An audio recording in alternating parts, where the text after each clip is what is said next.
Assalamualaikum warahmatullahi wabarakatuh. Kenalkan, nama gue Taufik Iqbal Prastiko dari jurusan Ilmu Al-Quran dan Tafsir. Oke, jika kemarin kita membahas tentang ilmu fikih, tentang fikih, mazhab, dan usul fikih teman-teman, kali ini kita bakal ngebahas tentang bagaimana sejarah perkembangan fikih. Sebelumnya gue pengen nyamping kalian semua bahwa ini hanya channel review doang. Jadi ketika nanti gue ada kesalahan pemaparan pemateri segala macam, ya mohon dimaafkan. Dan kalaupun kalian tahu suatu hal yang benar, tolong sampaikan di kolom komentar. Gue sangat respect pada kalian semua yang berkomentar dan mengkritik gue dengan kritikan yang benar, teman-teman. Sebenarnya sejarah perkembangan usul fikih dari masa Nabi, sahabat, dan tabiin dan seterusnya, hukum Islam mengalami perkembangan. Di masa Nabi, di masa sahabat, di masa tabiin itu sudah ada usul fikih dan mereka terus berkembang. Namun dengan kata lain, corak atau metode pemikiran belum terbukukan dalam suatu tulisan yang sistematis.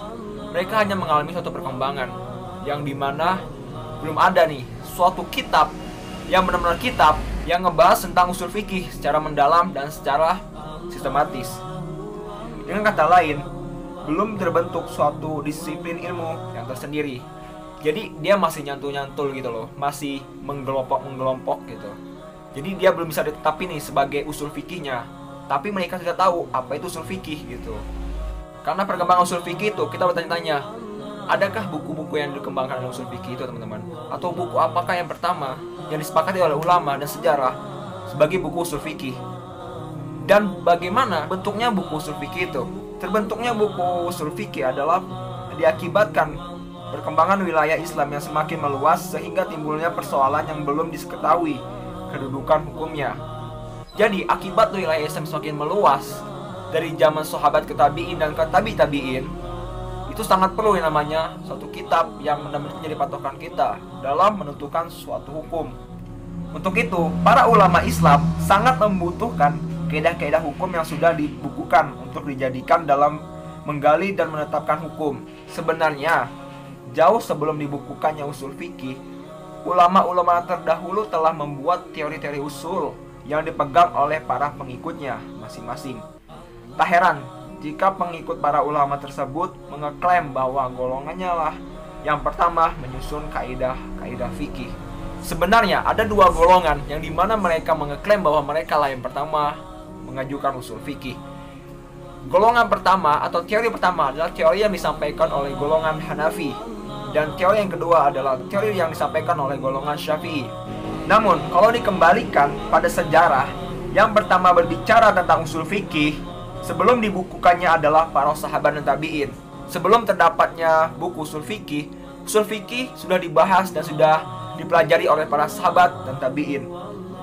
Namun yang diperselisihkan adalah orang yang mula-mula mengarang kitab fikih sebagai suatu disiplin ilmu tersendiri yang bersifat umum dan mencakup segala aspeknya.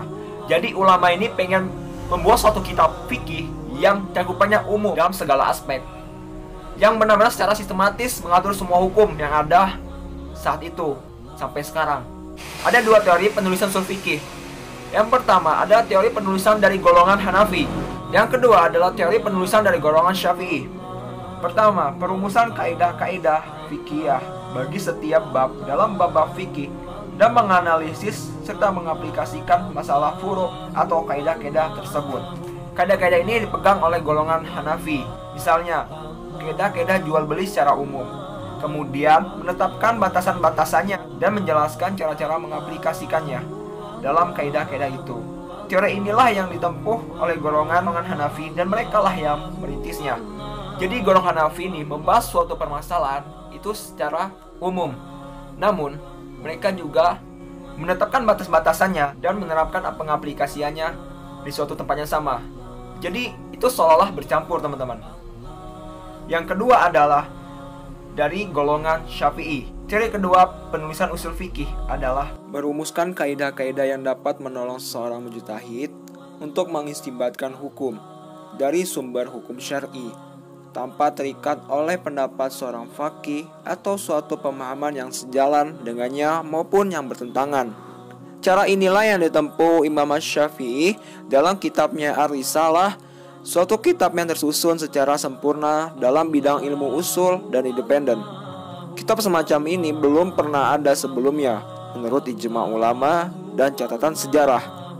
Jadi kitab yang dibukukan oleh Imam Syafi'i adalah kitab yang secara sistematis dan mencakup semuanya yang dibutuhkan oleh para ulama dan kondisi pada saat itu, di mana semuanya udah diatur di situ tentang batas-batasannya, pembahasannya seperti apa, dan permasalahannya seperti apa, serta penyelesaiannya bagaimana.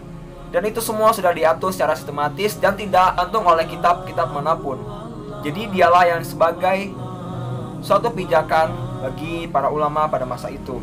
Adapun pendapat salah satu ulama, yaitu adalah dari pendapat Imam Jalaluddin Asyuyuti, disepakati bahwa Imam Asy-Syafi'i adalah peletak batu utama pada ilmu usul fikih. Dia orang yang pertama-tama yang berbicara tentang itu dan menulisnya secara tersendiri. Adapun Imam Malik dengan Al-Muwatta hanya menunjukkan sebagian kaidah-kaidahnya. Demikian ulama-ulama lain semasanya seperti Abu Yusuf dan Muhammad Hasan. Itu tadi pendapat dari Imam Jalaluddin Asyuyuti, bahwa dia sepakat bahwa Imam Syafi'i adalah peletak batu utama dalam kajian atau kitab usul fikih. Oke, dari pembahasan ini kita harus mengambil suatu kesimpulan. Dapat kita simpulkan antara golongan Hanafi dan golongan Syafi'i, ulama bersepakat bahwa disimpulkan Ar-Risalah merupakan kitab yang pertama-tama tersusun secara sempurna dalam ilmu usul fikih. Kitab ini tersusun dengan metode tersendiri, objek pembahasan dan pembahasannya pun juga tersendiri, tanpa terkait dengan kitab-kitab fikih manapun. Jadi, disepakati oleh ulama bahwa sebenarnya peletak batu utama yang dikatakan oleh Jalaluddin Asyuyuti itu dari Imam Syafi'i, dan pembukuannya sebagai kitab pertama adalah kitab Ar-Risalah sebagai kitab usul fikih.